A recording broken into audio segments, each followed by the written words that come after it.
tout le monde, je m'appelle Mylène Arbour, je suis bachelière en nutrition.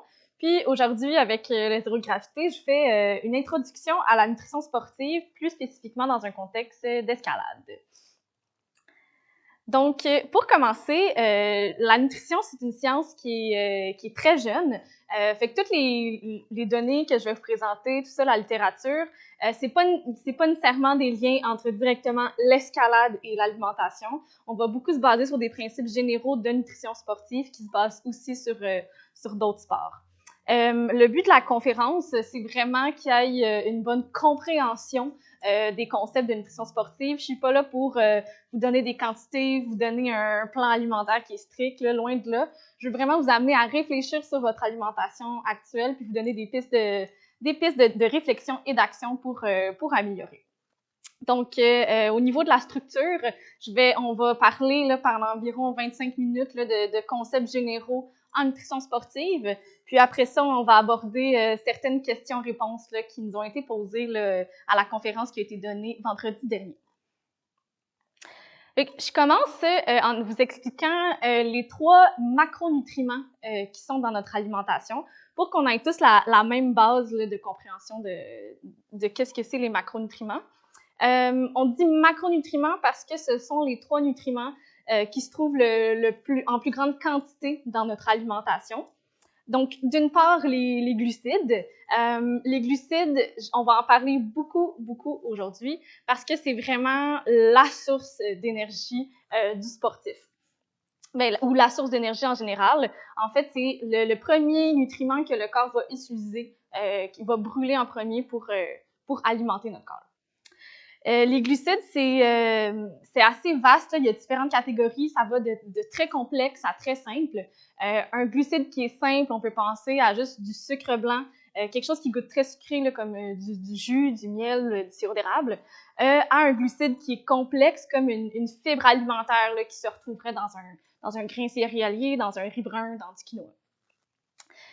Ensuite, les protéines. Les protéines, évidemment, il y en a autant qui se retrouvent dans le règne animal que végétal. Il est écrit sur la diapositive 1 à 1,5 g de protéines par kilogramme de poids. Donc, j'ai mis un intervalle qui est assez large, dans le fond, qui serait les besoins en protéines quotidiens d'un sportif. Fait que c'est sûr que plus qu'on a des activités physiques qui sont quotidiennes, là, si on s'entraîne beaucoup, on s'en va plus vers le 1,5 g, même parfois ça va jusqu'à 1,8. Mais par exemple, si moi je suis une personne d'environ 60 kg, fait que je vais consommer entre 60 g et 90 g de protéines par jour.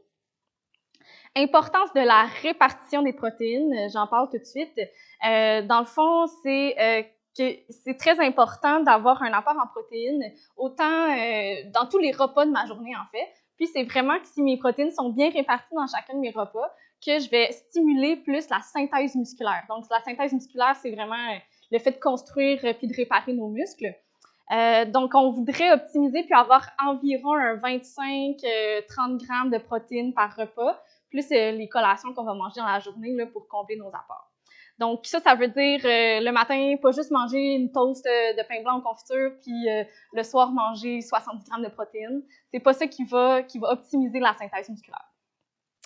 Au niveau des lipides, je passe rapidement, évidemment, c'est un nutriment qui est essentiel là, à différentes fonctions du corps. Il y a des mauvais gras et des bons gras, les saturés étant ceux qu'on veut éviter et les insaturés étant ceux qu'on veut privilégier dans notre alimentation. Je passe très rapidement quelques micronutriments qui sont clés, je crois. Évidemment, les micronutriments, il y en a une panoplie. Là, je vais parler rapidement de seulement 3. On dit micro parce qu'ils se trouvent en très petite quantité dans l'alimentation. Fait que vraiment, on parle de microgrammes, de milligrammes. Puis, ils vont pas fournir un apport énergétique, donc ils vont pas nécessairement fournir des calories. Premièrement, le fer, très important dans un contexte sportif, parce que le fer, dans le fond, fait partie du transport de l'oxygène dans mon sang.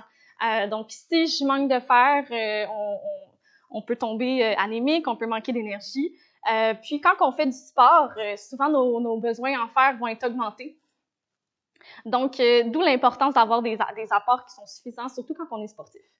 Les chiffres qui sont écrits, hommes 8 mg, femmes 18 mg, ce sont les besoins recommandés très généraux pour la population, pour l'ensemble de la population.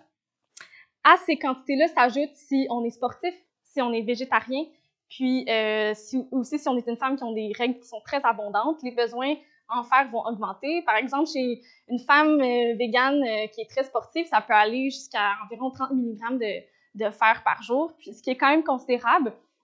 Il y a différentes stratégies là, pour maximiser l'absorption du fer au niveau végétal, puis on pourra s'en parler plus un peu plus tard. Au niveau de la vitamine D, je l'ai mis parce que c'est souvent un nutriment qui est très difficile à combler dans notre alimentation. Puis, dans le fond, c'est la vitamine qu'on a avec le soleil, là, mais l'hiver au Québec, c'est très difficile d'avoir des apports qui sont suffisants. Fait que je le mets parce que ça rentre dans la fonction musculaire, la fonction osseuse. Puis, c'est un supplément qui est facile à prendre durant l'hiver.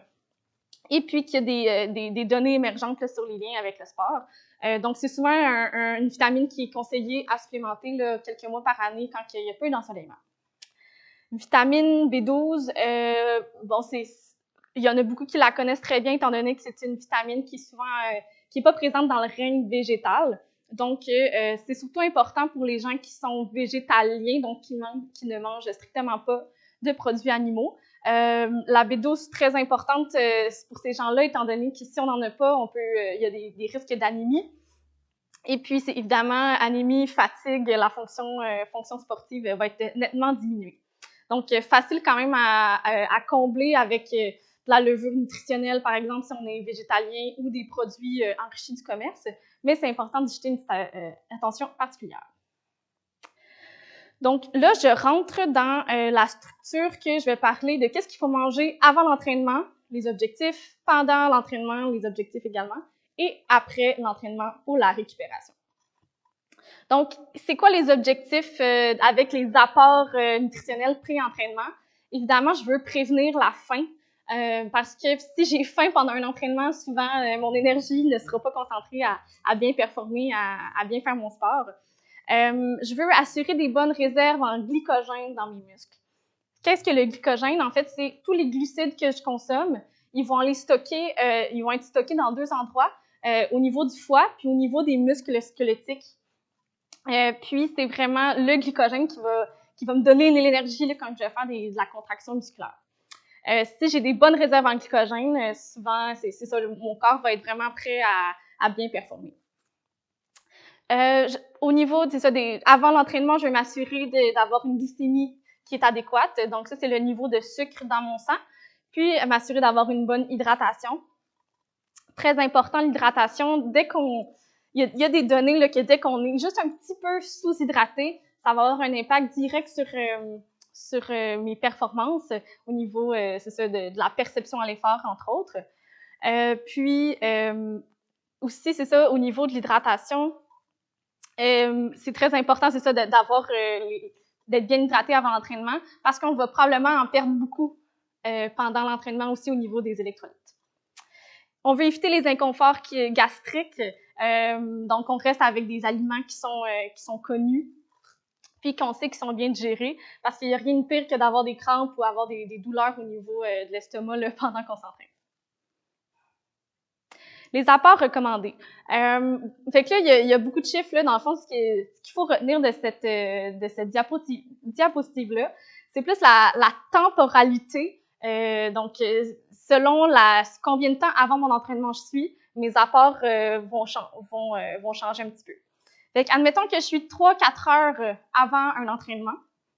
J'ai écrit repas complet qui contient 65% de glucides. Fait que ça veut dire, grosso modo, là, un petit peu plus que la moitié de glucides. Donc, si je mange du riz avec une protéine, tout ça, là, je lésine pas sur le riz, je peux en mettre en masse pour s'assurer, c'est ça, d'avoir un bon apport en glucides pour renflouer mes réserves en glycogène. Puis, 3-4 heures avant, on peut se permettre de mettre quelque chose qui contient des protéines pour me soutenir là, quand même toute la journée avant mon entraînement, puis avoir une bonne satiété. Puis, contrairement, si je suis 1 heure ou 2 heures avant, on va privilégier les collations, quelque chose qui est beaucoup plus léger. puis qui contient là, plutôt jusqu'à 80% de glucides pour vraiment que ce que je consomme va être consacré à être utilisé pendant l'entraînement. Donc, en résumé, avant l'entraînement, j'évite ce qui est riche en gras parce que le gras va ralentir la digestion. Les trucs riches en protéines aussi, on essaye d'éviter, à moins que je sois vraiment comme plus 3-4 heures avant. Mais si je suis juste avant l'entraînement, je vais éviter les trucs trop protéinés parce que c'est pas ça que mon corps va utiliser directement quand je vais m'entraîner. Évidemment, l'alcool à éviter parce que l'alcool va affecter le métabolisme des glucides. Je vais brûler plus rapidement le glycogène dans mes muscles si j'ai bu de l'alcool avant ou la veille, par exemple. Aliments recommandés, donc riches en glucides, puis on reste avec ce qui est connu et apprécié.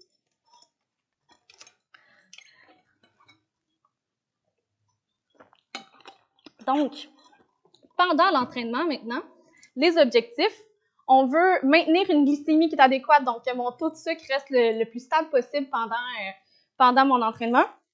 Maintenir l'hydratation, comme j'ai mentionné aussi plus tôt quand on parlait des apports pré-entraînement. Prévenir la faim, surtout si j'ai un exercice prolongé. Mais ce qu'il faut retenir, c'est que ça dépend énormément de combien de temps je vais m'entraîner, puis de l'intensité à laquelle je vais m'entraîner. Si je vais juste faire une petite grimpe, relax, avec des amis, puis que on n'est pas trop en mode performance, ça va moins être grave l'apport que je vais consommer pendant, surtout si je m'entraîne juste pendant comme 1 heure, par exemple. Par contre, si je vais vraiment une journée complète, puis que c'est la journée qu'on veut performer, qu'on veut enchaîner nos voies, là, ça va être très important d'avoir des bonnes collations puis des bons apports hydriques aussi.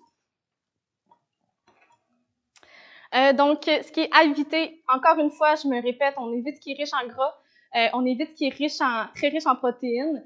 Par contre, encore une fois, si je pars une journée entière, c'est important d'avoir un repas complet là-dedans qui contient des protéines pour assurer une certaine satiété dans la journée. On évite l'alcool, encore une fois, pour s'assurer d'avoir un métabolisme des glucides qui est adéquat. Je reste avec ce qui est riche en glucides, puis j'ajoute sucre rapide si, par exemple, j'ai un entraînement qui est quand même court, mais que je veux m'assurer de maintenir ma glycémie puis mes réserves en glycogène, je peux tout simplement renflouer mes réserves avec un sucre qui se digère très rapidement. Donc, je pense à des fruits séchés ou encore une boisson pour sportifs qui est sucrée. Ça va donner un petit coup de main, en plus de renflouer les pertes électrolytiques. Donc, ça contient du potassium, du sel, là, du Gatorade, par exemple, ou une boisson que vous avez faite maison, là, une boisson qui contient de l'eau, du jus d'orange, du sel. Fait que ça peut donner un coup de main, c'est ça, au niveau de la glycémie et au niveau pour renflouer les pertes en électrolytes. Et je me répète, on reste avec ce qui est connu et apprécié. Après l'entraînement, donc les objectifs, remplacer les pertes en eau et les pertes en électrolytes qui se sont passées durant l'entraînement. Je vais tout renflouer les réserves en glycogène pour être prête pour mon prochain entraînement. On veut réparer nos muscles, donc on va avoir un apport en protéines qui est adéquat. Puis l'importance de ce que je vais manger tout de suite après mon entraînement, ça va vraiment dépendre de c'est quand mon prochain effort physique. Je me suis permis d'écrire glucides avec des points d'exclamation puis en gras parce que souvent on a la conception, j'entends souvent ça, que bon, ok, je suis allée m'entraîner, après ça, j'ai 30 minutes, il faut que je mange absolument comme 30 grammes de protéines, quelque chose comme ça. Mais en fait, c'est un petit peu un mythe, là. Premièrement, il faut manger absolument des glucides avec les protéines qu'on va consommer après l'entraînement. Parce que la protéine elle a besoin du glucide pour vraiment aller stimuler la synthèse musculaire. Et donc, puis d'ailleurs, il faut plus de glucides que de protéines dans cette collation-là. Donc, on voudrait un rapport 3 pour 1, 3 fois plus de glucides que de protéines. Au niveau, c'est ça, du 30 minutes après l'entraînement, c'est pas tout à fait nécessaire si j'ai pas un prochain entraînement qui arrive rapidement. Fait que, admettons que, j'ai fait ma session d'escalade au zéro gravité, puis après ça, je m'en vais manger un repas complet chez moi dans 1 heure, 1 heure et demie. Je suis pas obligée là, d'avoir absolument un apport tout de suite en sortant du gym. mon corps, il va quand même aller chercher les nutriments qu'il a besoin si c'est 1h30 après. Par contre, si j'ai un autre entraînement dans la même journée ou très tôt le lendemain matin, là, ça peut être intéressant d'aller chercher une collation dans cette fenêtre-là de 30 minutes pour que j'aie une récupération qui est immédiate, qui est rapide, puis vraiment être prêt pour le prochain entraînement qui est dans très peu de temps. La présence des lipides, il n'y a pas de problème, là, donc il pourrait y avoir des lipides dans une collation après l'entraînement ou évidemment dans le repas complet qui suit. Donc, j'ai quelques faits divers là, en rafale pour un peu conclure la théorie. Importance du repos, très important dans la mesure où je peux avoir le meilleur entraînement possible, la meilleure nutrition possible, mais si je dors pas le nombre d'heures adéquat, ça se peut que les performances désirées suivent pas. Donc, heureusement, en ce moment, on a un petit peu plus le temps de bien dormir, là, fait que ça, c'est un avantage de la pandémie. Mais c'est ça, juste s'assurer d'avoir un repos qui est adéquat. Alimentation intuitive, c'est un petit peu en lien avec ce que je disais au début, dans le sens que dans ma présentation, j'ai jamais mentionné de calories là, ou de plan alimentaire. C'est voulu parce que, d'une personne à l'autre, ça change énormément. Puis aussi, nos besoins à nous vont changer d'une journée à l'autre. Donc, une journée que je m'entraîne beaucoup ou une semaine que je m'entraîne beaucoup, mes signaux vont mon corps va m'envoyer des signaux de faim qui sont sûrement plus élevés parce que j'ai besoin d'énergie, j'ai besoin de plus de nutriments à cause que je me suis plus entraînée. Une semaine que je suis plus sédentaire, que je fais pas grand-chose, souvent, mon corps va avoir moins faim tout simplement.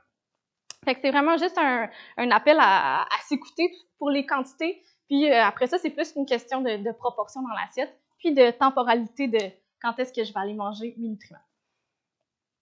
Alcool, j'en ai mentionné, j'en ai parlé un petit peu. Donc, on sait tous un peu les effets négatifs, là. Ça va beaucoup déshydrater l'alcool, puis on sait que la déshydratation, ça peut être un élément important dans la performance. Aussi, comme j'ai mentionné rapidement, ça va affecter le métabolisme des glucides. Donc, je vais brûler mes réserves en glycogène plus rapidement. Et ça, on veut pas ça dans un contexte de sport.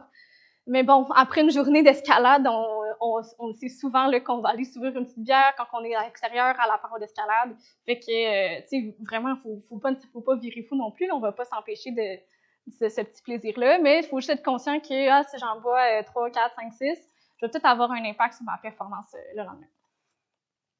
Les suppléments pour la performance, est-ce qu'ils sont utiles?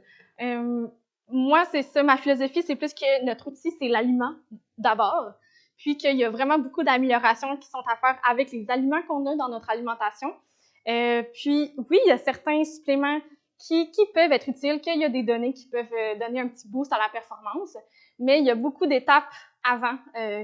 Si, admettons, je manque de protéines, avant d'aller chercher une poudre de protéines pour un peu patcher des trous dans mon alimentation, c'est mieux d'aller vraiment plus travailler à la base puis ajouter des protéines vraiment qui proviennent des aliments. Mais si ça vous intéresse d'en connaître un petit peu plus au niveau des suppléments, il y a une classification qui s'appelle la classification ABCD. Si vous rentrez ça dans un moteur de recherche, là, vous allez trouver ça assez vite. Puis ça classe les suppléments, selon s'il y a des données probantes qui fonctionnent chez les athlètes ou s'il n'y en a pas du tout, même s'ils sont dangereux pour la consommation. Petit mot sur les pertes de poids et tout simplement sur le poids idéal dans un contexte de sport, dans un contexte d'escalade. Je fais juste lever un petit drapeau rouge par rapport aux pertes de poids parce qu'on entend souvent dire que pour performer en escalade, il faut être léger. C'est un sport que plus on est léger, plus on va être capable de faire les gros moves puis de performer. Par contre, ça, c'est vraiment à double tranchant parce que si on est toujours dans un processus de restriction, puis qu'on se restreint toujours, de un, la perte de poids, souvent on va perdre du muscle aussi. Fait que, en fait, pas souvent. Quand on perd du poids, on perd du muscle, on perd pas juste du gras. Fait que ça peut définitivement affecter la performance. Puis aussi une restriction calorique. Oui, on restreint les calories, mais on va aussi restreindre de nombreux micronutriments qui peuvent être très importants pour la performance. Puis là, je pense au fer, entre autres, qui peut être très important. Fait que selon moi, le poids idéal, c'est vraiment le poids quand on bouge, on est en santé, on mange bien, on dort bien. C'est ça le poids idéal, c'est ça notre outil pour bien performer par la suite. Fait que, en conclusion,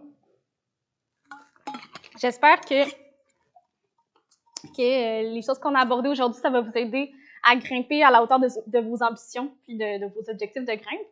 Je vous invite à ne pas hésiter à consulter une nutritionniste si vous voulez vraiment de l'accompagnement qui est plus individuel pour vos performances. Parce que ce qu'on a abordé aujourd'hui, c'est très général, mais d'une personne à l'autre, comme je vous dis, l'approche peut être très, très individuelle. Puis, je vous présente très rapidement d'autres ressources sur les réseaux sociaux. Fait que si jamais ça vous tente d'avoir de l'information plus récurrente, je vous invite à suivre les nutritionnistes là, qui sont ici. D'ailleurs, il y en a beaucoup qui ont des certifications de plus là, au niveau du comité international olympique. Fait que très intéressant, du contenu vraiment de qualité. Fait que voilà, si vous voulez du contenu plus souvent. Fait que on va poursuivre vers la période de questions. Fait que dans le fond, je vais juste vous dire un peu en rafale des questions qu'on a eues pendant la conférence de la semaine dernière, puis la réponse qui suit. Fait qu'on a eu comme question comment adapter mon alimentation lorsque je vais grimper à l'extérieur, puis quels éléments je ne dois pas négliger pour profiter de la journée. Bon, fait que les objectifs restent un petit peu les mêmes que j'ai mentionnés plus tôt dans la conférence. Fait qu'on veut arriver avec des réserves en glycogène qui sont optimales, une hydratation qui est optimale. Puis déjà là, ça c'est un bon départ. Puis quand on est à l'extérieur, c'est sûr qu'il faut prendre en considération tous les facteurs dans l'environnement. Fait que, tu sais, s'il vente, s'il fait froid, s'il fait full, s'il y a gros soleil, puis que là, je suis, puis je me déshydrate super vite, ça, c'est à considérer dans ma planification avant d'aller à l'extérieur. Fait que si je sais qu'il va faire super chaud, puis que moi, je suis quelqu'un qui sue beaucoup quand que je vais grimper à l'extérieur, ça peut être très intéressant de penser à une boisson pour sportifs, par exemple, avant d'y aller, pour s'assurer d'avoir... de remplacer les pertes en électrolytes pendant la journée. Fait que ça peut être bon, une boisson maison, là, comme j'ai dit tantôt, ou une boisson du commerce. Puis, ce qui est important, je pense aussi à considérer quand on va grimper dehors, c'est l'approche. Parce que souvent, ça dépend où, tu sais, des fois, on marche 2 minutes, puis c'est bien le fun, mais parfois, il faut marcher jusqu'à 1 heure et demie pour se rendre jusqu'à la paroi. Mais les réserves en glycogène, dans un effort qui est modéré, ça peut durer, je peux épuiser mes réserves en glycogène à l'intérieur de 1 heure, 2 heures. Fait que si je marche 1 heure pour me rendre jusqu'à la paroi, j'ai déjà perdu beaucoup de glycogène, là, fait qu'il m'en reste plus beaucoup pour performer dans l'escalade comme telle. Fait que c'est important de penser à manger régulièrement là, quand j'arrive à la paroi pour s'assurer d'avoir les réserves en glycogène puis la glycémie qui est adéquate. Fait qu'en gros, ce qui est important quand on va à l'extérieur, moi je pense qu'à retenir, c'est la planification. Je sais pas s'il y en a d'autres qui sont dans la même situation que moi, mais je suis un petit peu cordonnier mal chaussé. Je sais qu'il faut que je m'améliore là-dedans, là, mais souvent on n'a pas planifié, on arrive, on n'a pas amené assez d'eau, on n'a pas amené assez de collation, puis là à la fin de la journée, on manque d'énergie, puis on comprend pas pourquoi. Fait que souvent juste de penser à mon repas, de penser à ma collation que j'amène pour la journée. Moi, personnellement, je suis vraiment fan de fruits séchés. Fait que souvent, je vais manger vraiment à toutes les demi-heures, à toutes les heures, un petit fruit séché, là, juste pour s'assurer d'avoir un apport qui est constant. Puis j'ai même un grand frère que lui, il dit une grimpe, une date. Fait qu'à chaque fois qu'il grimpe fort, il redescend, il prend une date. Comme ça, il s'assure qu'il a son apport en glucides qui est constant. Fait que, prochaine question. Comment adapter mon alimentation si je suis végétarien ou végane? Ben, premièrement, c'est que c'est tout à fait possible d'avoir une alimentation qui est équilibrée, qui est adéquate quand on est végé ou végane. Parfois, c'est plus l'aspect planification qu'il faut le réfléchir un peu plus si on n'est pas quelqu'un qui cuisine beaucoup puis qui mange varié. Tu sais, je pense au calcium, au fer, qui est peut-être un petit peu plus difficile à aller combler. Mais bon, la planification, la variété, je pense que ça s'adresse aussi aux omnivores, là, autant aux omnivores qu'aux végés. Mais somme toute, ce qu'il faut retenir, c'est que on est capable d'aller chercher assez de nutriments puis assez de protéines, puis que des fois, c'est juste d'y penser un petit peu plus. Si j'ai tendance à juste manger des pâtes blanches au pesto, là, peut-être que ça marchera pas. Est-ce qu'il y a différentes approches pour un grimpeur de bloc versus un grimpeur qui fait de la voie? Fait que c'est sûr que l'escalade, il y a comme un grand éventail de disciplines. Là, c'est sûr que dans une journée que je vais faire l'escalade de vitesse ou du bloc ou de la voie, c'est pas tout à fait la même chose. Mais je vais me répéter, les objectifs restent un petit peu les mêmes. Soit c'est d'arriver avec des réserves en glycogène qui sont adéquates, d'avoir mangé assez de glucides, puis d'avoir une hydratation qui est adéquate aussi. Après ça, c'est vraiment des micro-détails. Je pense que si, mettons, je vais une journée à l'extérieur, puis que, je vais faire du bloc toute la journée ou je vais faire une paroi toute la journée, là, de juste une seule voie, je pense que c'est sensiblement la même approche, puis que, encore une fois, c'est juste de penser à manger puis à boire régulièrement dans la journée. Mais c'est ça, somme toute, l'approche va quand même être semblable. Ensuite, pendant la conférence, la semaine passée, on a eu des questions sur quelques suppléments, notamment le collagène, à voir si c'était un supplément qui était utile à la récupération de blessures. Fait que si je suis blessée, si je devrais inclure un supplément de collagène. Fait que le collagène, c'est une protéine là, qui se retrouve dans les os, dans la peau, dans les ligaments. Fait qu'il y a des théories comme quoi c'est ça, prendre ce supplément-là, ce serait bon pour récupérer de douleurs articulaires, par exemple. Il y a quelques papiers là, sur des liens entre le collagène et l'arthrite, que ça diminuerait la perception de la douleur, tout ça. Par contre, ce n'est pas un supplément qui a des données probantes chez les athlètes. Donc, c'est pas quelque chose que je conseillerais d'emblée parce que, justement, il y a pas assez d'études, il n'y a pas assez d'évidence que ça fonctionnerait pour récupérer des blessures chez les athlètes ou pour augmenter la performance sportive chez ceux-ci. Ensuite, au niveau de la spiruline, il y a quelqu'un qui nous a demandé une question pour savoir si la spiruline, c'est un supplément qui serait intéressant pour la performance chez un sportif. Fait que la spiruline, souvent, ça se vend comme en petite poudre, c'est comme vert, bleu, turquoise. Puis c'est très, très, très dense en nutriments. Fait que il y a beaucoup de protéines, il y a beaucoup de fer, puis c'est aussi riche en antioxydants.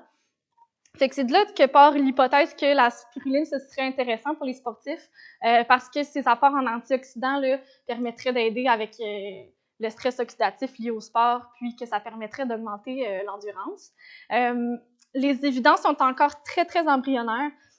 Fait qu'encore une fois, c'est pas quelque chose que je conseillerais d'emblée, là, surtout que, comme je vous ai dit, moi, mon outil, c'est l'aliment. Fait que je pense que pour aller combler mes protéines, puis mon fer, il y a des stratégies plus au niveau alimentaire versus que de payer un supplément. Mais c'est ça, c'est pas... si c'est quelque chose que vous voulez essayer, l'hypothèse n'est pas encore confirmée, dans le sens qu'il n'y a pas encore assez d'études chez l'humain, il y a seulement des études chez les rongeurs pour l'instant qui auraient un lien. Mais voilà, je pense qu'avec l'alimentation, on peut quand même aller chercher ces nutriments-là. Est-ce que j'aurais une approche au niveau de mon alimentation qui est différente si je m'en vais faire un multi-pitch, un multi-voie toute la journée? Ça, c'est une question qu'on a eue aussi la semaine passée. Super intéressant parce que quand on est en multi-pitch, là, c'est vraiment, je trouve, un autre monde parce que là, la planification va être super importante pour s'assurer d'avoir une belle journée. C'est sûr que en multi-pitch, encore une fois, il y a comme un intervalle de longueur puis d'intensité qu'on peut aller chercher. Là, si je vais faire juste un 5 longueurs versus un 35 longueurs, il y a un monde de différence au niveau de ce qu'il faut que je réfléchisse avant de partir.